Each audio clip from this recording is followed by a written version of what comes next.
Hello, everyone. So, I am sure that you have come to this place to learn about cell.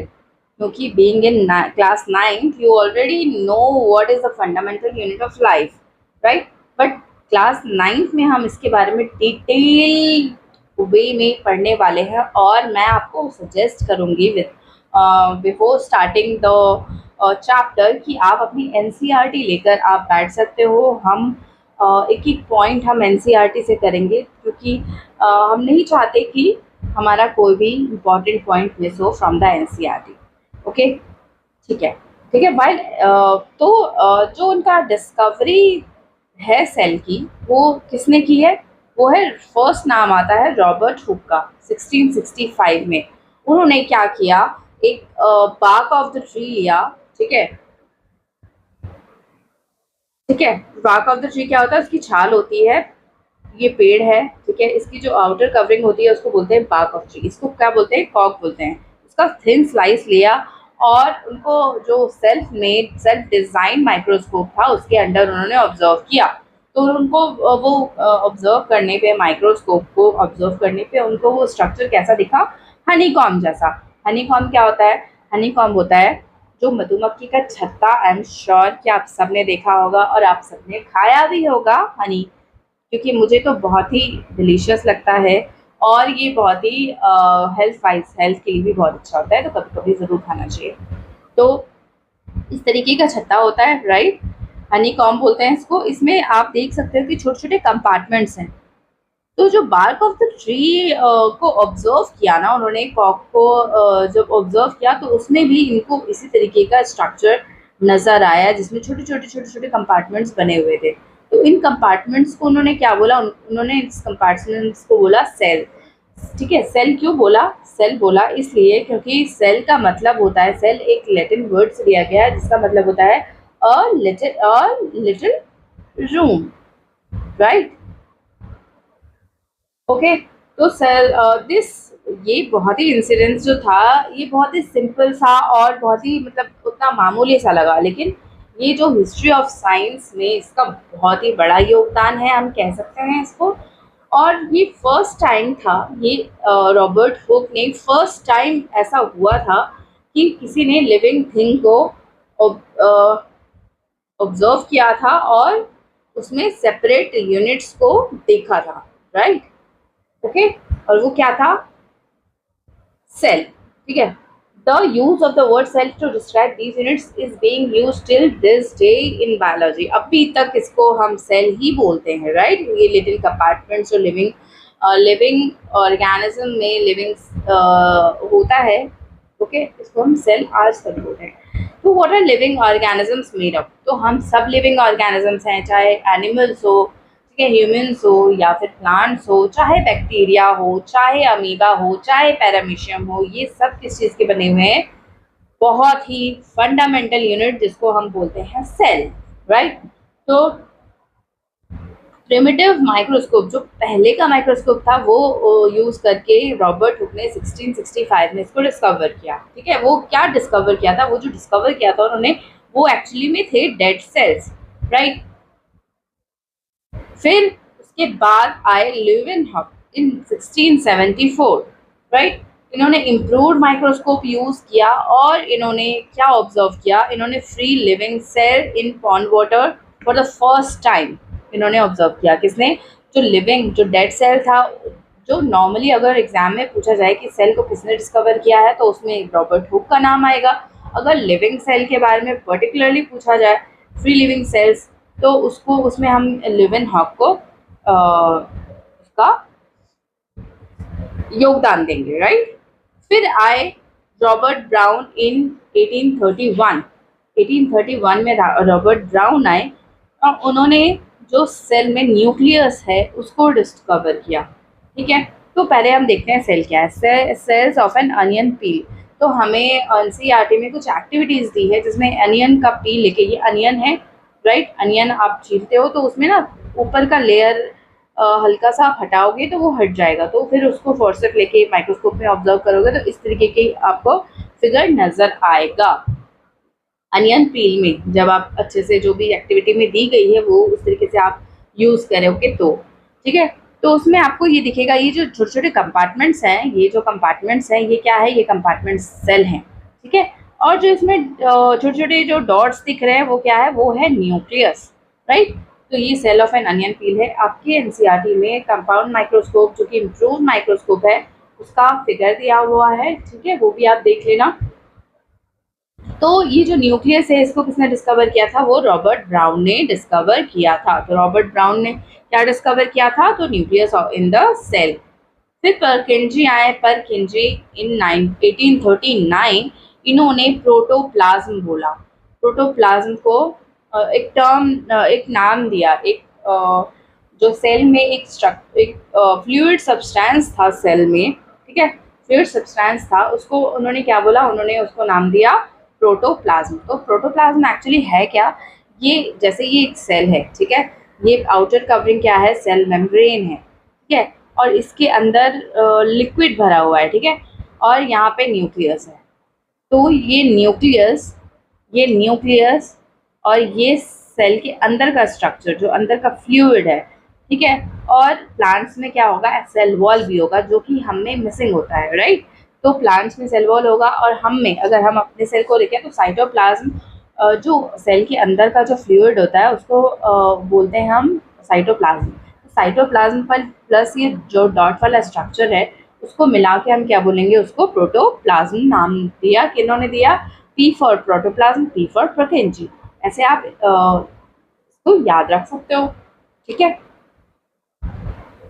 ये जो छोटा सा box दिया हुआ ना बहुत ही इंपॉर्टेंट है, मोर टू नो में, उसी में से मैंने ये सारे पॉइंट्स निकाले हैं, बहुत इंपॉर्टेंट है। फिर आया सेल थ्योरी। सेल थ्योरी किसने दी, सेल थ्योरी में क्या होगा कि इसमें कुछ ना कुछ सेल से रिलेटेड थ्योरी दी गई होगी कि सेल का ये प्रॉपर्टी है और सेल इस तरीके से परफॉर्म करता है। तो उसमें जो फर्स्ट नाम आता है, इनफैक्ट दो साइंटिस्ट एक साथ उनका नाम आता है, स्क्लेडन एंड स्क्वान का, इन 1839। तो परकिंजी में ने भी 1839 में प्रोटोप्लाज्म को कॉइन किया, टर्म को कॉइन किया, राइट। वैसे ही स्क्लेडन एंड स्क्वान है, उन्होंने सेल थ्योरी क्या दी कि जितने भी प्लांट्स हैं और एनिमल्स हैं वो सारे किससे बने हुए हैं, वो सारे किससे बने हुए हैं, सेल से बने हुए हैं। और जो सेल है यही बेसिक यूनिट ऑफ लाइफ है। तो जब तब से हम cell is a basic unit of life, basic unit of life हम पढ़ रहे हैं, तो ये किसने बोला, ये सेल थ्योरी में पर्टिकुलरली बोला गया, किसके द्वारा, किन्होंने बोला, स्क्लेडन और स्क्वान ने बोला। और इस सेल थ्योरी को इसी में फर्दर एडिशन किया गया वर्चाओ के द्वारा, ठीक है। वर्चाओ ने इसमें एडिशन किया इन 1855 और उन्होंने बोला कि जो भी सेल है ना वो प्री एग्जिस्टिंग सेल से ही आता है। मतलब ऐसा नहीं है कि हवा में अपने आप सेल बन गई और फिर इससे फिर दूसरा सेल, मतलब हवा में सेल बन गई कहीं से भी आ गया, नहीं, ऐसा नहीं होता। ऑलरेडी सेल प्रेजेंट है, उसी से दूसरा सेल आएगा। मतलब all cells arise from pre existing cell, जो ऑलरेडी सेल्स प्रेजेंट है उसी से ही नया सेल आएगा। तो ये बचाव ने एडिशन किया। अब है डिस्कवरी ऑफ इलेक्ट्रॉन माइक्रोस्कोप इन 1940। तो 1940 ज़्यादा टाइम नहीं हुआ है यार, कितने 65 नहीं, 60 + 25 कितना हो गया, 85, राइट। 85 ईयर्स पहले ही इसकी डिस्कवरी हुई है इलेक्ट्रॉन माइक्रोस्कोप। तो इलेक्ट्रॉन माइक्रोस्कोप के डिस्कवरी के बाद ही ये हमें पॉसिबल हो पाया है हमारे लिए to observe and understand complex structure of cell and its various organelles, ठीक है। अब ऑर्गेनल्स क्या है ये हम देखते हैं, ठीक है, थोड़ी देर में हम देखेंगे कि ये ऑर्गेनल्स है क्या। तो सेल का स्ट्रक्चर बहुत ही थोड़ा कॉम्प्लेक्स है, ये बहुत छोटा सा है बट ये है बहुत मतलब कॉम्प्लेक्स, ठीक है। कई कई चीज़ क्या होती है बहुत छोटी होती है लेकिन वो कॉम्प्लेक्सिटी में बहुत बड़ी होती है। तो वैसे ही हाल इन सेल जी का है, ठीक है, और इसके ऑर्गेनल्स के हैं। तो क्या होता है ना कि इलेक्ट्रॉन माइक्रोस्कोप की वजह से ही, जिसकी डिस्कवरी 1940 में हुई, इसकी वजह से हमें ऑब्जर्व और अंडरस्टैंड करना इस कॉम्प्लेक्स स्ट्रक्चर को इजी हो गया है, पॉसिबल हो पाया इनफैक्ट, ठीक है। और इससे पहले बिल्कुल भी हम देख ही नहीं पा सकते थे कि अभी हम क्या है छोटे से छोटा स्ट्रक्चर भी देख सकते हैं with the help of electron microscope. अब इसकी हेल्प से हम सिंगल सेल ऑर्गेनिजम्स को भी जान सकें, क्योंकि हम इलेक्ट्रॉन माइक्रोस्कोप बहुत ही माइक्रोस्कोपिक चीज़ों को भी बहुत अच्छे से दिखाता है। जैसे कि कौन से हैं सिंगल सेल ऑर्गेनिजम्स, जिनको हम क्या बोलते हैं, यूनिसेलुलर भी बोलते हैं। यूनिसेलुलर ऑर्गेनिज्म जो सिर्फ एक सेल का बना होता है, one cell is equal to one organism, ठीक है, इसको हम बोलते हैं यूनिसेलुलर, जिसमें आ जाता है अमीबा, ठीक है, क्लेमाइडोमोनास और पैरामीशियम, बैक्टीरिया और भी बहुत सारे हैं सिंगल सेलुलर ऑर्गेनिजम्स, ठीक है।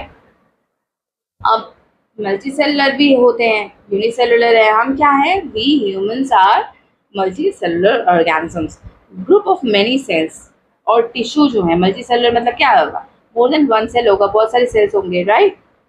यूनिसेलुलर में only one single cell perform all the functions, ठीक है। जितने भी इंपॉर्टेंट फंक्शंस है, जैसे डाइजेशन हो गया, इंजेक्शन हो गया, वो सब एक ही सेल करता है। लेकिन मल्टी सेलुलर में क्या होता है, ग्रुप ऑफ मेनी सेल्स, जिसको हम टिश्यूज कहते हैं, एक सिंगल बॉडी में होती है। ग्रुप ऑफ सेल्स, बहुत सारे सेल्स होते हैं हमारे में, और ये सारे डिफरेंट फंक्शंस परफॉर्म करते हैं, form various parts, different functions form करते हैं, और ये डिफरेंट पार्ट्स, वेरियस पार्ट्स भी फॉर्म करते हैं, जैसे कि फंजाई, ये भी मल्टी सेलुलर है, फिर है प्लांट्स, ये भी मल्टी सेलुलर है, और एनिमल्स है मल्टी सेलुलर।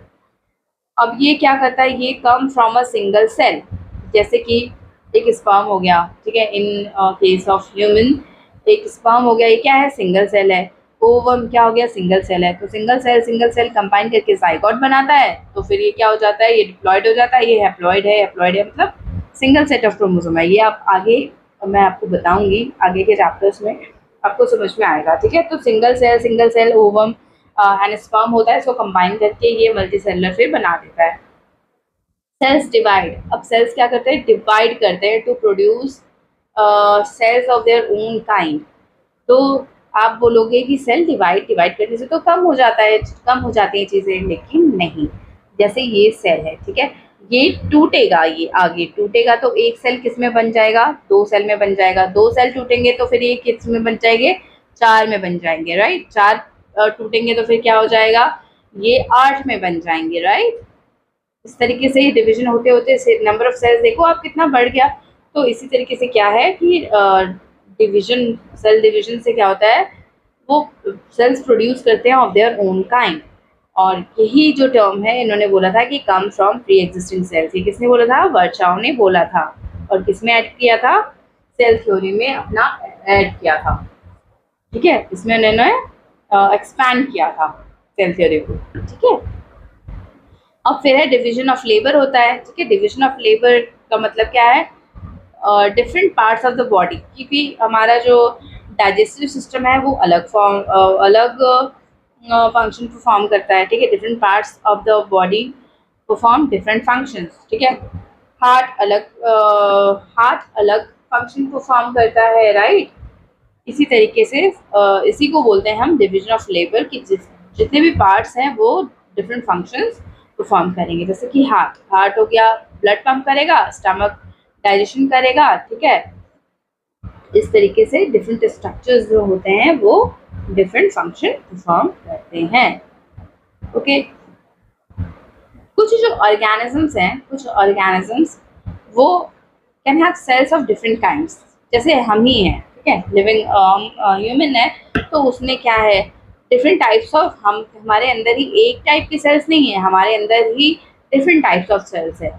तो वो क्या होता है, शेप और साइज ऑफ द सेल, ये किस पे डिपेंड करता है, स्पेसिफिक फंक्शन, कि अगर किसी को मूवमेंट की ज़रूरत है, किसी सेल को मूवमेंट की ज़रूरत है, तो उसके लिए क्या होंगे, उसी तरीके की, जिसको जिस स्ट्रक्चर से, जिस शेप से या जिस साइज से उसको मूवमेंट में हेल्प मिलती है, वो उस तरीके का होगा, उसका शेप, राइट। उसका साइज उसी तरीके का होगा, छोटा साइज ज़रूरी है तो छोटा होगा। जैसे कि यहाँ पे आप फिगर में देख सकते हो, various cells from the human body, ठीक है। ये स्मूथ मसल सेल्स हैं, मसल के सेल्स हैं, ये ब्लड सेल्स हैं, इसका अलग शेप एंड स्ट्रक्चर है, राइट। ये नर्व सेल है, न्यूरॉन है, ये न्यूरॉन का स्ट्रक्चर है।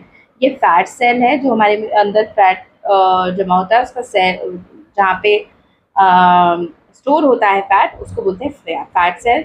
ये बोन सेल है, राइट। ये स्पर्म है जो सिंगल सेलर है, और ये ओवम है, ये भी सिंगल सेल्ड है, राइट। तो ये डिफरेंट शेप एंड साइज है। अब सेल ऑर्गेनेल क्या होता है, ठीक है, ये सेल के अंदर ही पाया जाता है, सेल ऑर्गेनेल, ठीक है, cell organelle. Each cell has got certain specific components within it. तो हर सेल के अंदर कुछ स्पेसिफिक कंपोनेंट्स होते हैं, राइट। तो इसी को बोलते हैं हम cell organelle, cell cell organelle, ठीक है। ये स्पेशल फंक्शन परफॉर्म करता है, ठीक है। बहुत सारे सेल ऑर्गेनेल हैं और सबके अलग अलग फंक्शंस हैं, राइट। जैसे कि राइबोसोम देख लो, राइबोसोम भी एक ऑर्गेनेल है। ये क्या करता है, प्रोटीन सिंथेसिस में हेल्प करता है। जैसे कि making new material in the cell, ये किसका काम है, ये राइबोसोम का काम है। राइबोसोम क्या करता है, राइबोसोम प्रोटीन बनाता है, राइट। Clearing up waste material from the cell, मतलब इसका क्या रहता है, ये गार्बेज कलेक्टर है, ठीक है। इसको खा जाता है या इसको डाइजेस्ट कर देता है, खत्म कर देता है। ये किसका काम है, ये लाइसोसोम नाम का एक ऑर्गेनेल है, सेल ऑर्गेनेल, वो इसका ये काम करता है। A cell is able to perform all its function. एक सेल जो है ये छोटा सा, और इसी तरीके से बहुत सारे सेल्स हैं। तो ये इकलौता जो सेल है, अकेला जो सेल है, वो सारे फंक्शंस परफॉर्म कर सकता है, चाहे डाइजेशन हो, चाहे क्लियरिंग अप वेस्ट मटेरियल है सेल से, ठीक है, या फिर ट्रांसपोर्ट का काम है किसी ऑर्गेनेल का। तो ये सेल जो है, ये किसकी हेल्प से ये सारे फंक्शन परफॉर्म कर सकता है, ये सेल ऑर्गेनेल की वजह से सारे फंक्शंस परफॉर्म कर सकता है। और together constitute the basic unit. जो जो सेल ऑर्गेनेल्स हैं, ये एक साथ बनके क्या बनाते हैं, ये सेल बनाते हैं। और क्या है, all cells have same organelles. जितने भी सेल्स हैं उनके सेम ही ऑर्गेनल्स होंगे, ठीक है। जैसे एक ऑर्गेनिज्म है, उसमें जितने भी सेल्स हैं उनमें सेम ही टाइप के ऑर्गेनल्स होंगे, राइट। और इससे कोई फर्क नहीं पड़ता कि वो उसका फंक्शन क्या है या what organisms they are found, किस ऑर्गेनिज्म में वो पाया जा रहा है वो सेल, इससे कोई मतलब नहीं है। वो सब सेल्स जो होंगे वो सेम ऑर्गेनल्स उसमें होंगे। अब है what is a cell made up of. Cell किससे बना है और स्ट्रक्चरल ऑर्गेनाइजेशन जो है किस तरीके से सेल का होता है वो देखते हैं। तो 3 फीचर्स हैं इन ऑलमोस्ट एवरी सेल। जितने भी सेल्स हैं ना, उनमें 3 स्ट्रक्चर तो पाया ही जाएगा, चाहे वो प्लांट सेल हो, चाहे एनिमल सेल हो, या यूनिसेलुलर का सेल हो। वो सब एक 3 जो मोस्ट फंडामेंटल स्ट्रक्चरल फीचर है, ठीक है, वो पाया जाएगा। जैसे कि फर्स्ट है प्लाज्मा मेम्ब्रेन। प्लाज्मा मेम्ब्रेन क्या होता है, ये आउटर कवरिंग जो है ना ये सेल की, इसको बोलते हैं हम प्लाज्मा मेम्ब्रेन, या फिर हम इसको सेल मेम्ब्रेन भी बोलते हैं, राइट। अब इसके अंदर एक न्यूक्लियस, मैंने अभी स्ट्रक्चर में दिखाया था अनियन पील वाले में, इसमें सेल है, ये अंदर जो न्यूक्लियस होता है इसको बोलते हैं न्यूक्लियस, राइट, डॉट वाला स्ट्रक्चर। और जो ये सेल है उसके अंदर जो ये लिक्विड फ्लूइड कंटेंट था उसको हम क्या बोलते हैं, इसको बोलते हैं हम साइटोप्लाज्म, राइट। तो ये तीनों फंडामेंटल फीचर्स हैं, स्ट्रक्चरल फीचर्स हैं, जो हर सेल में पाए ही जाएंगे, ऑलमोस्ट एवरी सेल में पाया जाएगा। जो फर्स्ट स्ट्रक्चर है उसको हम पढ़ते हैं कि फर्स्ट स्ट्रक्चर क्या है, प्लाज्मा मेम्ब्रेन, ठीक है। प्लाज्मा मेम्ब्रेन जिसको हम सेल मेम्ब्रेन भी कहते हैं, ये क्या है, outer covering of the cell है। अच्छा, आप ठंड में या गर्मी में कुछ कपड़े पहनते हो, राइट, तो वो आपको क्या प्रोवाइड करता है, वो आपको प्रोटेक्शन प्रोवाइड करता है, राइट। और क्या प्रोवाइड करेगा वो आपको, वो जैसे कि आपने रेन कोट पहना है आपने रेन में, तो क्या वो रेन को अंदर जाने देगा, तो ऑब्वियसली नॉट, राइट। वैसे ही अगर कॉटन का क्लोथ आपने पहना है समर में, वो तो क्या करेगा, वो क्या करेगा, वो एयर को स्केप करने देगा, राइट, एयर को स्केप करने देगा, ठीक है, पास करने देगा, अंदर भी आने देगा और बाहर भी जाने देगा, ठीक है। और मतलब गर्म नहीं, मतलब हमें नॉर्मल कंफर्टेबल रखेगा, ठीक है। तो उसी तरीके से प्लाज्मा मेम्ब्रेन भी आप इमेजिन कर सकते हो उसको रिलेट करके, कि ये आउटर कवरिंग होती है प्लाज्मा मेम्ब्रेन की या सेल मेम्ब्रेन की, ओके। और ये जो अंदर के सेल का कंटेंट है, इसको बाहर के एनवायरनमेंट से इसको सेपरेट करने का काम होता है। सेल के अंदर का कंटेंट जो होता है उसको बाहर के कंटेंट, एक्सटर्नल इन्वायरमेंट से सेपरेट करने का काम किसका होता है, सेमी प्लाज्मा मेम्ब्रेन का होता है। और ये सेलेक्टिवली परमिएबल मेम्ब्रेन है, परमिट करेगा, ठीक है, सेलेक्टिवली परमिट करेगा, ठीक है। कैसे कि अगर जिस मटेरियल की अंदर सेल को ज़रूरत है, जैसे ऑक्सीजन की ज़रूरत है मान लो, तो ऑक्सीजन को अंदर आने देगा।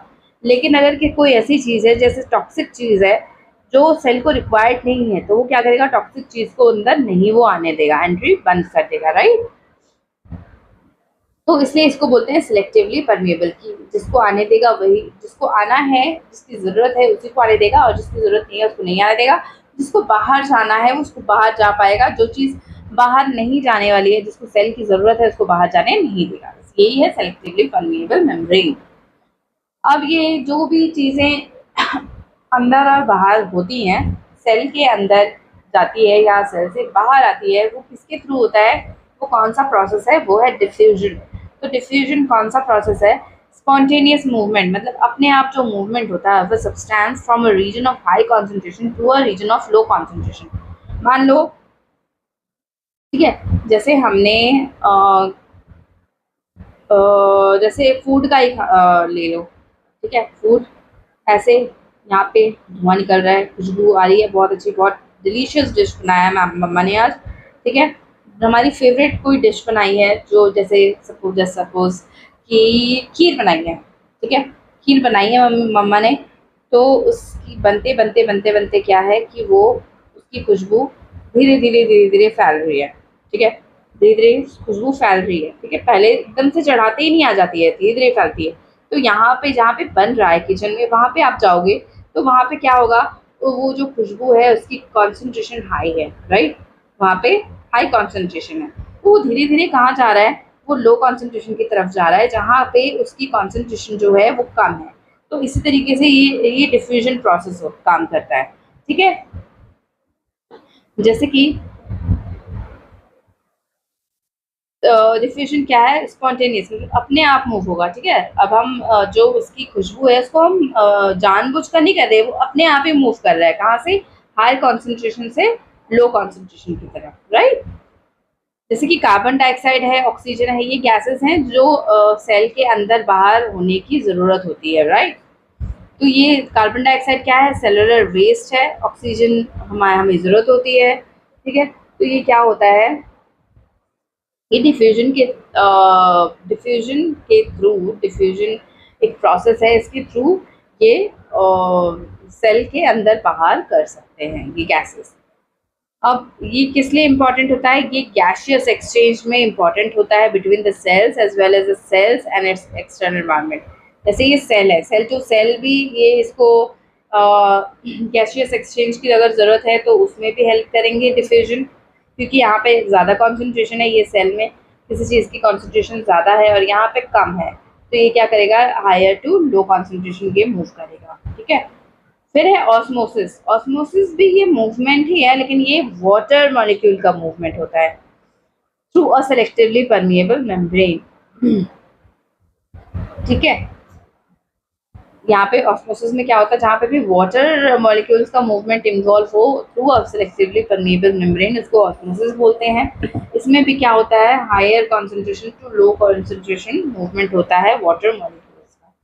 अब मूवमेंट ऑफ वाटर किससे अफेक्ट होता है, ये अफेक्ट होता है amount of substance dissolve in water, कि कोई, ये जैसे वाटर है, ठीक है, ये मैं ग्लास ले लेती हूँ, ठीक है, ये मैंने ले लिया ग्लास, ठीक है। अब इसमें पानी है और इसमें है, ये है ग्लास, राइट, इसमें है वाटर, इसमें है वाटर, ठीक है, इसमें मैंने कोई चीज़ ऐड कर दी है, जैसे सपोज मैंने इसमें कुछ शुगर सॉल्यूशन ऐड कर दी है, तो जो मूवमेंट ऑफ वाटर है ये किससे अफेक्ट होगा, ये इससे भी इफेक्ट होगा कि इसमें जो डिजॉल्व सब्सटेंस है उसका अमाउंट कितना है, राइट। तो अगर अ, किसी सेल में पानी है, उसमें ज़्यादा सॉल्यूट, इसको हम क्या बोलते हैं, जो चीज़ सब्सटेंस जो इसमें डिजॉल्व हुआ है इसको हम बोलते हैं सॉल्यूट, और जो मोर अमाउंट में होता है उसको बोलते हैं हम सॉल्वेंट। ओके, तो अगर ये है, यहाँ पे क्या है, ये सॉल्यूट का कॉन्सेंट्रेशन इसमें ज़्यादा है। कैसे हम समझेंगे कि कॉन्सेंट्रेशन ज़्यादा है? तो हमें इसको कंपेयर करना पड़ेगा दूसरे सॉल्यूशन में, जिसमें कि हमारा जो सॉल्यूट कॉन्सेंट्रेशन होगा वो अगर कम होगा। ठीक है, तो ये भी सॉल्यूट है, दिस इज ऑल्सो सॉल्यूट, और जिसमें डिजोल्व हुआ है इसको क्या बोलेंगे हम? सॉल्वेंट। ये दोनों मिलके क्या बनाते हैं? सॉल्यूशन बनाते हैं। ये सॉल्यूट है। तो जो वाटर मूवमेंट है इस पर भी डिपेंड करेगा कि ये अमाउंट ऑफ सॉल्यूट जो सब्सटेंस डिजोल्व इन वाटर है इससे भी ये अफेक्ट होगा। जो नेट डिफ्यूजन होता है वाटर का, जो नेट डिफ्यूजन होता है वाटर का across a selectively permeable membrane toward a higher solute concentration, मतलब जैसे इसमें है, इसमें लो कॉन्सेंट्रेशन है सॉल्यूट का, ठीक है, तो ये किसकी तरफ जाएगा? नेट डिफ्यूजन कहाँ पे होगा? नेट डिफ्यूजन मतलब ये इस डायरेक्शन में भी मूवमेंट हो रही है, ठीक है, और इस डायरेक्शन में भी मूवमेंट हो रही है, लेकिन ज़्यादा मूवमेंट किस डायरेक्शन में हो रही है? From lower concentration to lower concentration of solute, ठीक है,